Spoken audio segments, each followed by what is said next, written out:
Hi, and welcome to Axelbank Reports History and Today, conversations with America's top nonfiction authors and why their books matter right now. I'm Evan Axelbank, and today we're going to speak with Edward O'Keefe, the author of The Loves of Theodore Roosevelt, The Women Who Created a President. This is his first book, but he is also the CEO of the Theodore Roosevelt Presidential Library, and he's worked as an executive at both ABC and CNN. Edward, thanks so much for being here. It's great to be with you. Before we start our interview, I want to invite listeners to our Patreon page to ask for your support in keeping this show going. Go to patreon.com/AxelbankHistory. We will donate part of your contributions to a charity for children's literacy. Teddy Roosevelt is often thought of as the American who defined masculinity.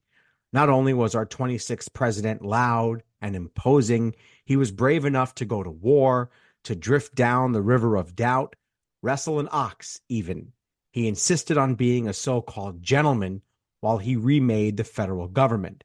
Edward O'Keefe, though, thought that that was going to be the theme of the story that he was going to tell, the time that TR spent taming North Dakota with his sheer force of male personality. Instead, he found himself amazed by the softer side of TR, the side that wasn't afraid to fall in love, to write a love letter, and even feel sad sometimes. I feel like I'm talking about Mr. Rogers there. Edward, did discovering this side of Teddy Roosevelt make you rethink what masculinity is altogether? Well, Evan, it made me rethink Theodore Roosevelt altogether. As you said in your eloquent introduction, Theodore Roosevelt is arguably the most masculine president in the American memory. And yet, here I've found in The Loves of Theodore Roosevelt that the strongest influences in his life were almost exclusively women. He is the quintessential self-made man, but it's a myth. He of course it's partially true, but we have to look at his mother, his sisters, and his two wives to really get a complete picture of TR. I have often believed, and I hate talking about myself on this show, but I've often believed that while fathers have set a North Star for many of our presidents, either as a shining example for them to surpass or a disappointment that the future presidents avenge with their own ambition, it's often the mothers, I believe, that determine whether they have true inner strength. In the case of Teddy Roosevelt, you argue that he has overshadowed his mom, Mitty, in traditional history books, the father has, because TR worshipped his father. And early on, as TR clung to life, of course, famously, he was a sickly little child. What do you believe he learned from his mother that would make him open to the influence of women later on? So Mitty Bullock Roosevelt is a Southerner. She comes from Georgia. She's transplanted to New York along with her mother and her sister. She's living in New York during the Civil War with her new husband, Theo. And she's living, really in a house divided in a nation divided. And she shows with her quick wit and coy turns of phrase all of the personality that you see in her son. I mean, Mitty has been entirely written off in history as inconsequential. I mean, I love the Edmund Morris trilogy that begins with The Rise of Theodore Roosevelt, deservedly won the Pulitzer Prize. But he really looks askance at Mitty and as you say, Evan, puts a lot of the credit for Theodore Roosevelt on his father. And I think two things can be true at the same time. Theodore Roosevelt was fortunate to have a wonderful, incredible example in this philanthropic father who was responsible for co-founding the American Museum of Natural History. He was responsible for part of the foundation of the Met. He founded an orthopedic hospital when his eldest daughter, Bammy, showed signs of having a severe spinal defect. I mean, it's an extraordinary man, but Mitty is the one who is there at home, especially during the Civil War. Theo is away working with President Lincoln, trying to pass an allotment bill through Congress that will allow soldiers to send part of their pay back to their families at home. And she is the one, along with her mother and her sister, who's soothing every fever, who's taking care of those racking coughs. Mitty is the source of Theodore Roosevelt's personality and his resilience, two of his probably most notable qualities. Not to put TR on the couch 100 years into the future here, but why do you believe that became so important to TR later in life, this early relationship with his mother? Well, I mean, let's put TR on the couch a little bit. I mean, I think that Yeah, he I had was really saying go ahead and do it, but yeah. that's I think Evan exactly it. His mother saved his life, quite literally. I mean, she would massage his chest until the blood came out. There are diary entries and memories of Theodore Roosevelt as a child, believing that the devil was coming in the middle of the night to take him away. I mean, he had chronic asthma in a time where there was deep pollution in New York City, where he must have really enjoyed those moments in the outdoors where he could breathe fresh air. And it's his mother that saved him. And it's his father who says you need to make your mind, you need to make your body as well as your mind. You have the mind, you need to make your body, right? That's fine. But I think in a way, when he starts to make his body and he sees this example of a strong father, he in a way rejects his mother, and his mother becomes something he needs to fight against. He doesn't want to be weak. He wants to be strong, and it's his father that's showing him that example. And then when the father dies when TR is 20, I mean, wow, he becomes a true legend in his mind.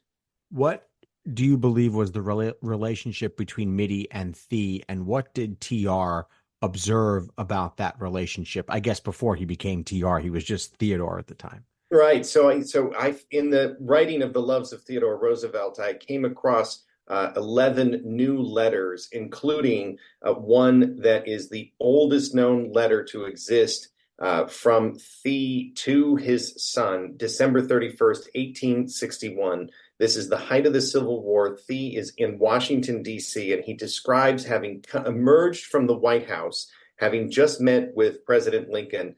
And Thee writes that he has just come from the White House where the president lives and works, and he's in front of a statue that still stands at the White House to this day of Andrew Jackson. He says, there's a phrase underneath the statue that I want your mother to read to you, because Teddy is only 3 years old. He can't read it himself. His mother needs to read to him what the statue says. It says, the federal union, it must be preserved.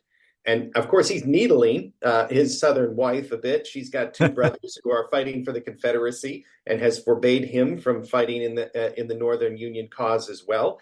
But it tells you something about their relationship, that they were respectfully disagreeing. They were disagreeing without being disagreeable. Again, a house divided and a nation divided, an example of two people who loved each other even through the most profound of political differences. Take us back to 1858. That's the year TR is born. So in that, first maybe 15, 20 years after the Civil War, and describe the place, forgetting TR, describe the place that women had in society. What roles did they play in terms of family, in terms of community, in terms of politics? To be seen and not heard, to be in the background, to have no rights to their own property, to have no income of their own. To, if they worked, they would have been of the poorest of society who had to work, the immigrant class, who would have been housemaids or nursemaids, or some working in sewing factories under terrible conditions that TR would then witness and fight against. I mean, the fact that TR is born in 1858, there's no electricity, there's no vehicles, he will be the first president in an airplane and the first in a submarine. He'll be the first president to travel abroad. The first that Theodore Roosevelt encounters, he kicked open the door to the American century. I noted that I heard your conversation with Paul Sparrow and his wonderful new book about FDR, and of course the fights that he had with Lindbergh. And you see so much of the example that FDR later follows, the template in what TR did. By really embracing the fair deal and progressive technology and the future. I will admit that I have not had a chance to read the full book yet because this was scheduled literally 2 days ago. But I got through a little bit of it to make sure I was prepared for this. And I want to ask, there's a term, muscular Christianity.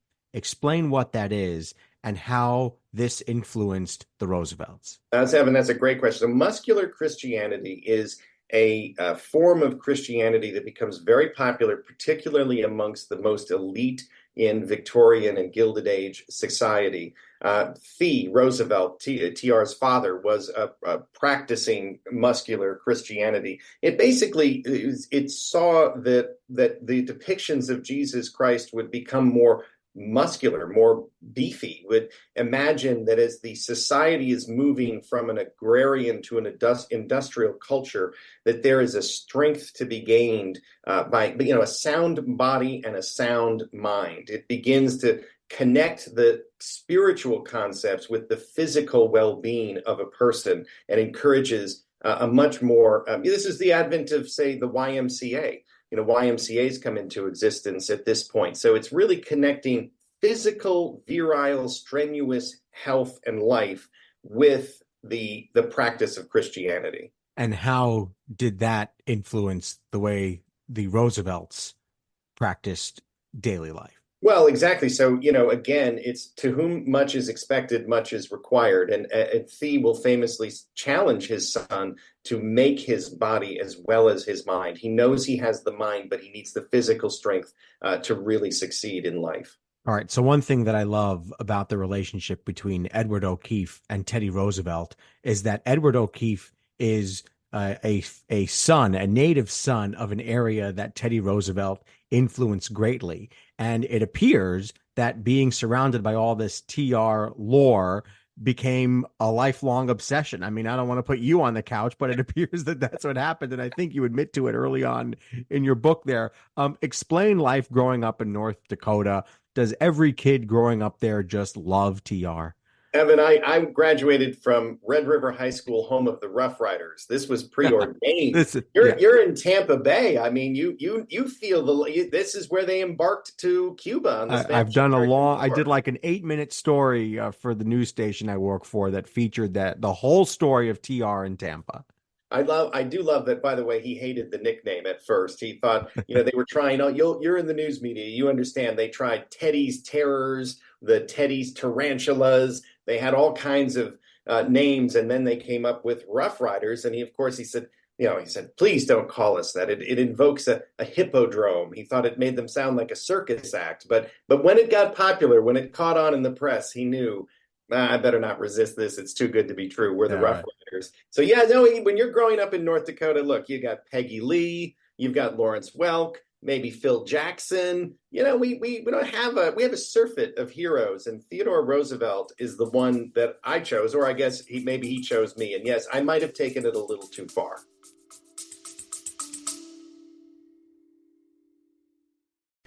I'm Michael Sievers, the writer, producer, and creator of The Silver King's War, a podcast series about my father's Second World War as a B-26 bombardier. Stanley L. Silverfield, a first lieutenant in the United States Army Air Corps from Birmingham, Alabama, rode in the nose, the greenhouse of the famed Martin Marauder. You can find The Silver King's War wherever you listen to podcasts.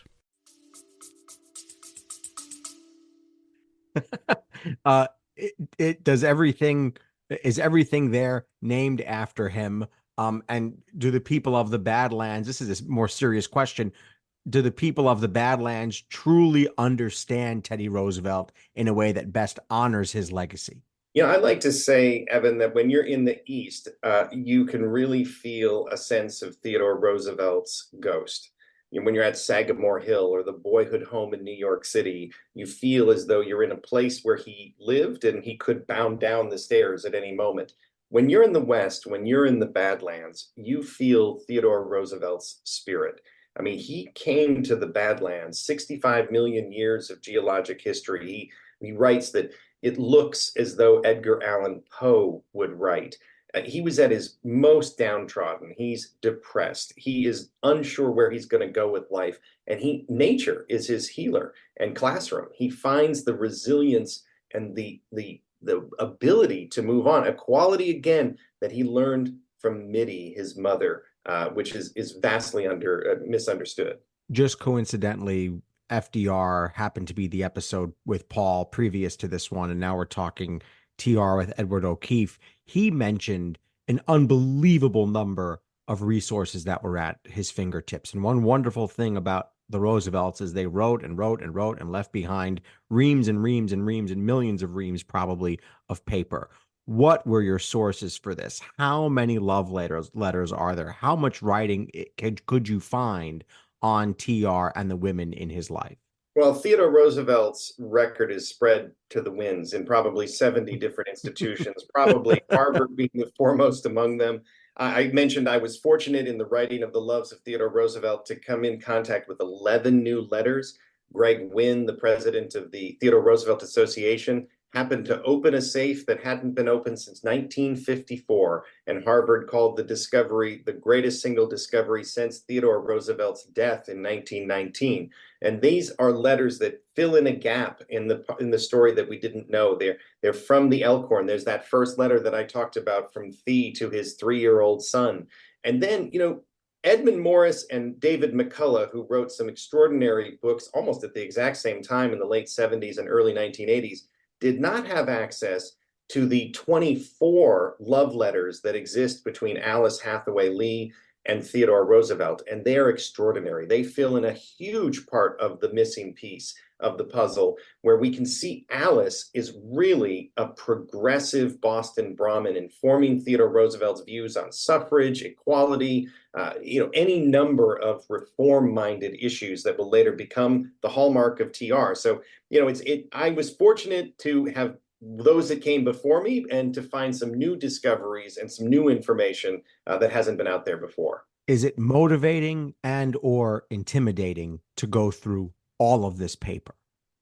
It's excruciating and exhilarating. I mean, you're Evan, you're in media. I was moving 100 miles an hour, following breaking news of day for 20 years. And I was fortunate to be at the Shorenstein Center at Harvard, taking a little break after my time at CNN. I was supposed to be there looking at the future of streaming and nonfiction, what Hulu, Amazon, Apple, Netflix might do in documentaries. I worked with Anthony Bourdain at CNN, and would these streamers do what we were doing with Tony?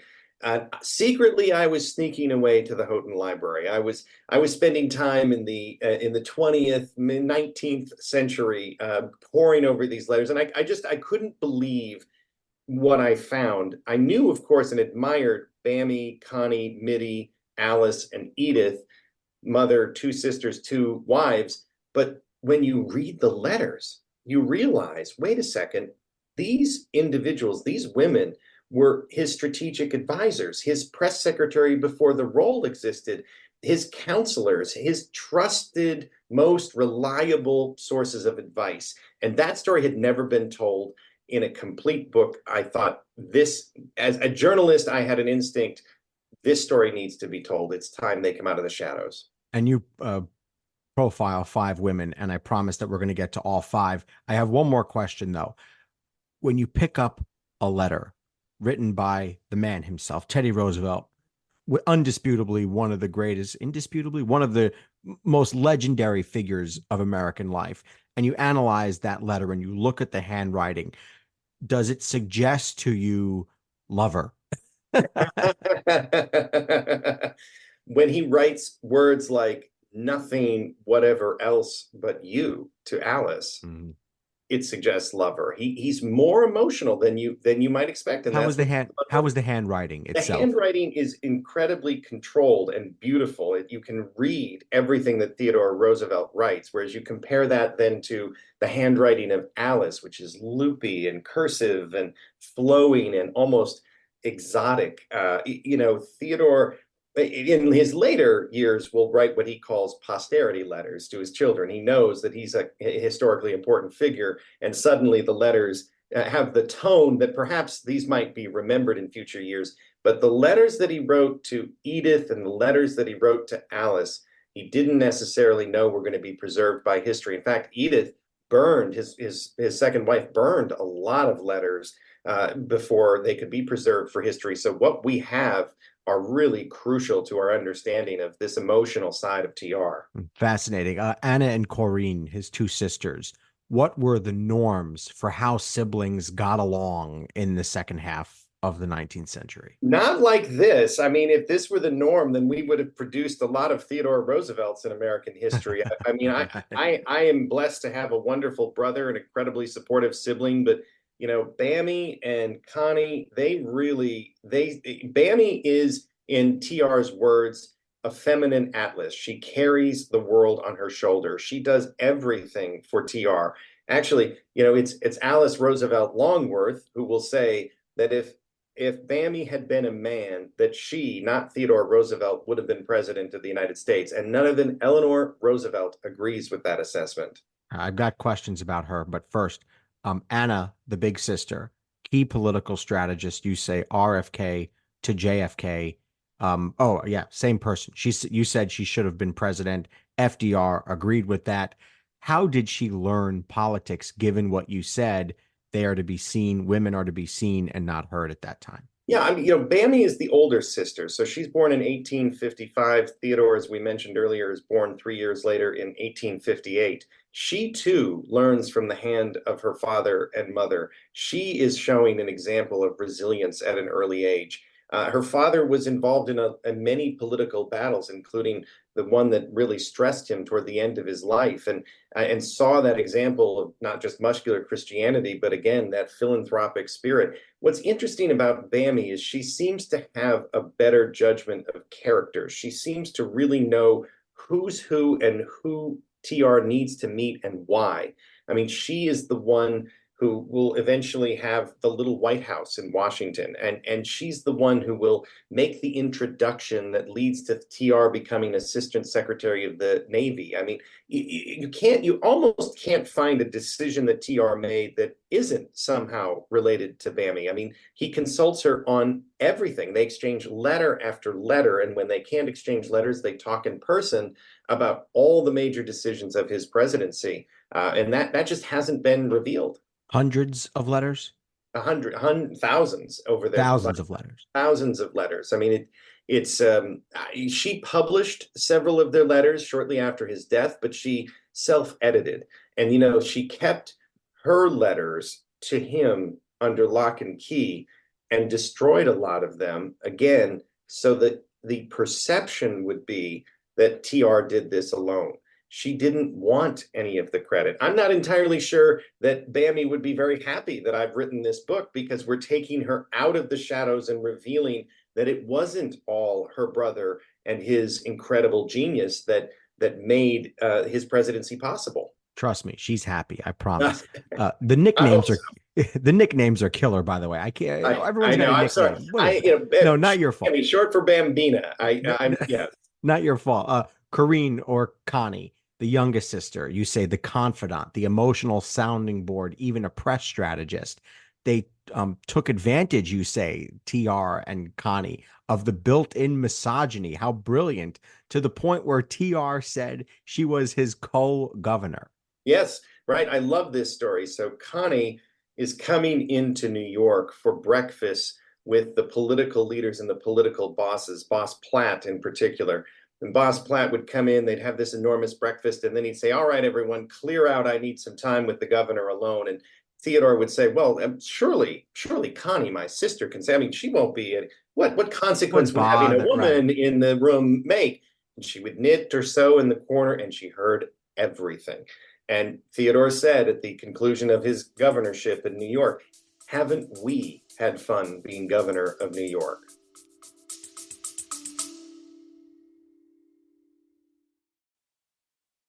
Do you ever wish you could sit in on a conversation with some of your favorite authors and listen to them talk about their writing process, their path to publication, and of course, their newest novels?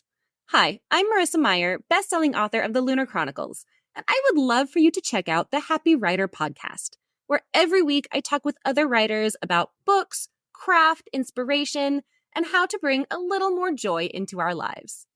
The Happy Writer is available wherever you get your podcasts, or find us on Instagram at Happy Writer Podcast.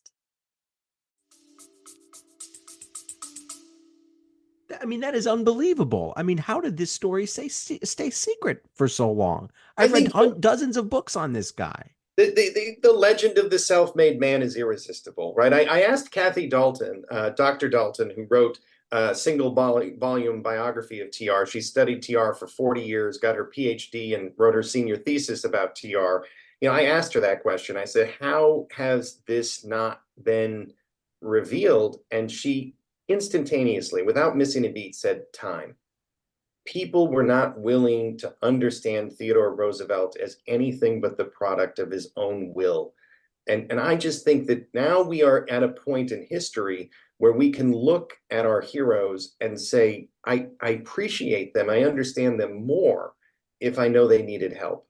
Everyone has a brother or a sister, a father, a wife, a cousin, a colleague, somebody who helps them along the way, if they're lucky. And Theodore Roosevelt was no different. It doesn't make him any less heroic. It makes him more human. It makes him of flesh and blood. And I think that makes him more relatable and even perhaps more interesting. Extraordinary. It makes him, yeah, it makes him more, it gives him more depth knowing that he was willing to bring women and close ones to him into the fold in this way. How brilliant. It deepens him in ways that, frankly, I can't believe we still are learning more about him today. Well, Yeah, I was going to say, Evan, just go very ahead. quickly. I mean, you talk about your podcast is so good at connecting then and now, and I think Theodore Roosevelt is often characterized as a one-dimensional figure, right? It's very amusing to see the late great Robin Williams embody him in the Night at the Museum series, but it's a caricature, right? And Theodore Roosevelt. I mean, think about this again. We talked about him at the advent of the American century. Rapid immigration change, technological change in society, an agrarian to an industrial culture, right? The economy shifting in ways that we can barely understand. History doesn't repeat, it rhymes. If we don't understand history, we're doomed to repeat it. I mean, in TR's time, 5 presidential elections that were decided by 1/10 of 1%, 2 of which the popular vote winner lost. One went to the House of Representatives and another president was assassinated. I mean, these things, these realignments, we're experiencing all of this now. We're feeling all of it now. And if we understand TR and the American century and what Paul talked about in terms of that continuing into FDR, you really do get a glimpse of what we're experiencing today. We've discussed mom and the 2 sisters. We got to get to the 2 wives, Edith and Alice. You say Edith knew TR from the age of 3. It was his first love. She was his first love, but his second wife. The first wife was Alice, so we'll talk about her first. Far, you say, from being second fiddle in terms of influence that she has been cast because of their, unfortunately, brief marriage. What did their letters reveal? Well, I mean, this extraordinary Boston Brahmin, progressive, reform-minded woman who is the most eligible bachelorette in all of Boston. I mean, it was not easy for a Knickerbocker from New York. And this is not the Theodore Roosevelt we know from Mount Rushmore. This is a kind of kooky naturalist who likes taxidermy. He's got collecting things. Yeah, he smells like formaldehyde. I mean, one of the most revealing things is the letters and observations, the oral interviews of his classmates at Harvard. Uncool, crazy, odd, eccentric. I mean, these are not the words that you necessarily associate with Theodore Roosevelt. So how he won Alice in a 2-year mad pursuit is a story unto itself. And he's really, remember, he's lost his father by this time. And he's I was going to ask, did that Yes. make him available emotionally? I think that it made, when his father died, Theodore Roosevelt writes in his diary that he wonders who his wife will be because he can imagine that only she could replace his father in the intimacy that he knew another person. And he says, I think she will be a rare and radiant maiden, I hope. He's borrowing from Edgar Allan Poe, The Raven, oddly, a poem about a dead lover. So eerily prescient and romantic of what will happen with Alice, but she grounds his reform philosophy. She really, she's with him during some of his most successful and productive years, brief as they were. He writes his first book, The Naval War of 1812. He is elected the youngest person to the New York's Assembly ever to this day. and reelected several times, nearly becomes Speaker of the House of that assembly. I mean, he rose like a rocket, as he said during his time with Alice. There's no reason to dismiss her as inconsequential when she clearly had a great influence over his early life. And I think it's just fascinating at the parts of the book that I read. Again, we set this up quick, but it appears she had an impact on his views on suffrage, on even something, an issue as maiden name. Should women keep their maiden name when they get married? How far did that extend? How much influence did she have over his political views? Well, this is 1880, and TR is endorsing suffrage, equality, equal pay for equal work. I mean, he's talking about ideas that we continue to debate today. In 40 Yeah. years before the 19th Amendment, 100 years before, I mean, equal pay for equal work, we still talk about this in 2024. And in 1880, due to the influence of Alice Hathaway Lee, Theodore Roosevelt is endorsing these ideas in writing. I mean, this is, and when Alice leaves his life, TR will not hold elected office for 15 years. He only lives to 60. That's a quarter of his life. I mean, think about that. So the idea that Alice didn't have any formative influence. I mean, of course, it was different than Edith.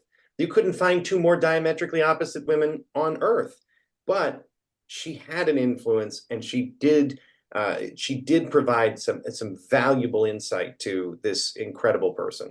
TR writes and he makes these diary entries and he's recording things and he's always sort of looking back and reflecting on his life. And then one day, the most unbelievable diary entry of all time is written. He puts the letter X in his diary because it's the day his wife died while in childbirth and his own mother died the exact same day. How do you think that X has been handled by historians who preceded you in writing about this part of his life? I think they didn't fully connect the idea that when Theodore Roosevelt writes X, the light has gone out of my life, that he is talking both symbolically and literally, that the light is Alice. Her nickname was Sunshine. And he is saying that my sunshine, my Alice, my light, my purpose has gone out of my life. It devastated him to lose this incredibly vivacious and vibrant personality. I mean, so infectious was her personality that she's quite literally the light. She's sunshine. There's a recent book written, and I forget which book it was, but the book argues that him never talking about Alice again really hurt the relationship that he had with the daughter who was born during this episode. What's your view of that? How important is it for us to understand his view of women, given he basically wrote her out of his life, and then the daughter then bears the consequences of that for decades? Well, the psychic scar carries through to the generations of Roosevelts who exist to this day that were closest to Alice. I mean, but he didn't entirely write her out of his life. I discovered in the Loves of Theodore Roosevelt an extraordinary object at Sagamore Hill.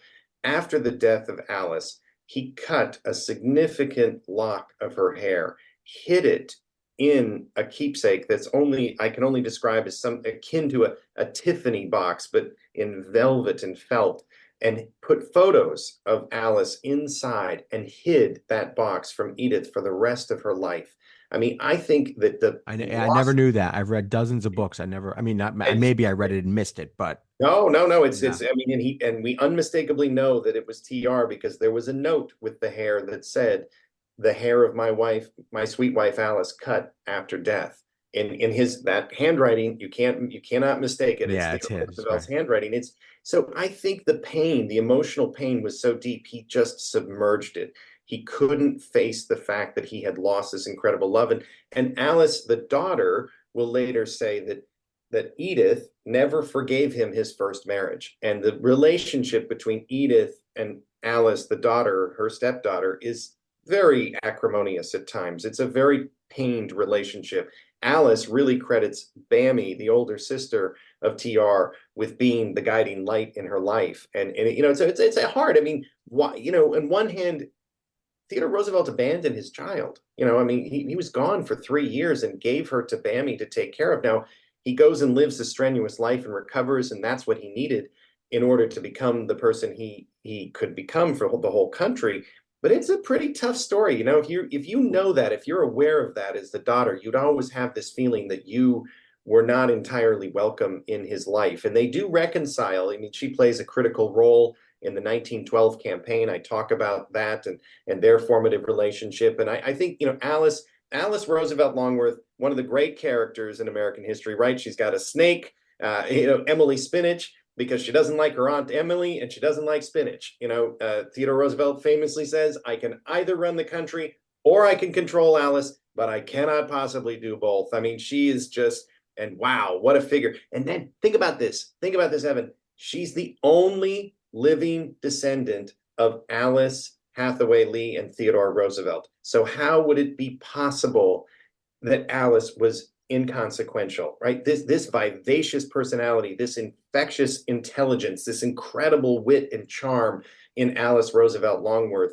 It wasn't all her father, right? Her mother is described as sunshine. So you have to think that some of this was from that incredible mother. We have a hobby these days of analyzing how the first lady, it's only been ladies so far, the first lady impacts the policy of the administration. Explain, Edith Roosevelt, you say she was the first modern first lady. How would America be different if she hadn't been by her husband's side? I don't think Theodore Roosevelt is president of the United States. I mean, I think that Edith, now again, if Alice is vibrant, athletic, vivacious, Edith is taciturn, quiet, reserved, judgmental in a positive way for politics. She's known as a better judge of character than her husband. I mean, Theodore Roosevelt himself says, whenever I go against Edith's judgment, I regret it. Lots of husbands and wives enjoy hearing that one, but and tend to agree. But you know, she read 4 to 5 newspapers a day. She was the first person he talked to in the morning, the last person she talked to at night. One specific example: she employs McKim, Mead, and White, the architects of the age, to redesign the White House, and she separates the executive functions of the mansion from the residence. Right? She has a family. She has 6 children, 3 of which are often at the White House and living with them. So she wants a private residence in addition to a public persona. That, by the way, the Roosevelts changed the name from the executive mansion to the White House. They're very practical, populist people. They begin what will become the West Wing. They establish a colonial garden that'll become the Rose Garden. I mean, so many things about this family can be connected back to the Roosevelts. And she designs her office to be next to TR's private office. She's in the room where it happened because Edith designed it that way. I mean, she has his best interests in mind, sometimes better than he even knows. Yeah, I mean, FDR apparently said he didn't even realize, my cousin didn't even realize how much she brought to him. Right. I love that quote. FDR says, you know, Aunt Edith was very cleverly knew how to control Theodore without his being conscious of it. No slight achievement, FDR acknowledges. How did Edith manage TR's legacy? When the inevitable happens, he dies relatively young, I think 60 or 61. 60 years old, yeah. How did Edith, I mean, I think about Jackie and JFK and how she sort of started to early, you know, craft the Camelot image early after he dies. What about Edith and TR? How does she create a Rooseveltian Camelot? She works with the Roosevelt Memorial Association and both Bammy and Connie to preserve or recreate the boyhood home in Manhattan. She eventually will gift their own private home, Sagamore Hill, that will become a national historic site in the National Park Service some decades after her death. She isn't always a historian's best friend. As I mentioned, the day she died, her daughter Ethel found her burning letters, and there was a debate in the family. I mean, Ethel was very conflicted for many years. What do we do with the letters that we've now recovered that we know Mom was burning intentionally? She really didn't want a lot of insight into the personal relationship of TR. Again, like Bammy, wanted to propel the myth that TR did it all himself, that she didn't play a role. She was from an era, and many journalists, I describe this in The Loves of Theodore Roosevelt, where she receded into the background. There's a remarkable quote about her, which says, Edith, when the camera's shutter is about to click, she steps out of view. And that's her. She doesn't want to be the center of attention. She doesn't want to be, she's not the politician, right? Theodore Roosevelt is the extrovert. She's the wise judge. And it is true, every mistake he makes, Edith is the only person who says to Theodore, when he's contemplating running again in 1912, put it out of your mind, Theodore. You will never be president of the United States again. Ouch, but accurate, right? She knows it's not going to happen. And indeed it doesn't. You have a quote at the beginning of the book that is really without attribution, and it lingered there for me. So I want to read it and just have you explain where it came from and what it means. The quote is, "No other happiness in the world is so great or so enduring as that of two lovers who remain lovers after they are married, and who never forget the tenderness and affection, the respect and the forbearance, all of which each must at times show to the other." It sounds kind of scandalous. Should I take it that way? If it was scandalous, I would have put it in The Loves of Theodore Roosevelt. Right. It would have sold twice as many copies. No, it is a letter that Theodore is writing to his nephew, Connie's son, who has just been engaged. And he's very happy with the engagement, and he's giving his nephew some advice upon his engagement for his upcoming marriage. All right, I got a couple more, and then you've already enriched us so much, but I got a little bit of rapid fire here for you. The All right. TR Presidential Library. Explain the work you're doing there. I was on the website. It's extraordinary, and I love the fact I've needed some TR sources from some news stories that I've worked on, and I love the fact that there is such a repository of TR information out there somewhere in a place of America I've never been to. Explain where this library is, what it is, and what you're trying to accomplish there. The Theodore Roosevelt Presidential Library is coming into existence. It's under construction in Medora, North Dakota, where Theodore Roosevelt went for the better part of those 2 years to rest and recover, to find the will to go on. He said of North Dakota that he never would have been president without his experiences in the state. And we are very happy that 120 years after the death of Theodore Roosevelt, we are actually creating the TR Library, not as a museum of the past, but really to think about the future. Our pillar principles are leadership, citizenship, conservation. The design is by Snowhetta, who did the 9/11 Museum, as well as SF MoMA out in San Francisco. Extraordinarily beautiful, 93 acres. It'll be the only presidential library you can walk, bike, or ride a horse to. And it'll be open July 4th, 2026, the 250th anniversary of America. What are you hoping people take away from there? Is this a place to do research, or is it a place to understand the impact that all of this land and property had on TR, and then the impact that TR had on all of our public lands?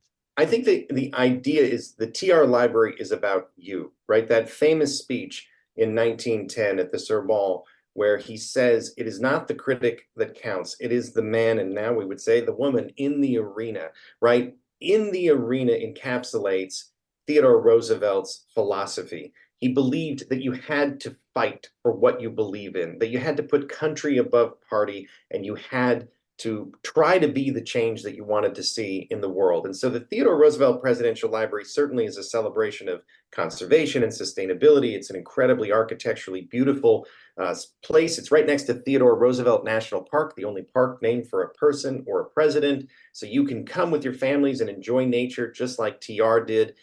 But really, it is about you. It is about finding the purpose for which you want to commit your life, your resources, the change you can make by being in the arena. That's why it's about understanding the past to make a better present and a better future. I pledge to you that one day I will visit, and I have 2 years to at least make good on that, because it's not even open yet. All right, favorite TR artifact that you've held in your hands, or at least that you've looked at really closely? I think it's pretty wild to see and hold the eyeglass case through Yeah. which the bullet pierced, and you can see the difference between where the bullet entered and where it exited. It slowed down, so had that, and it's a steel reinforced case.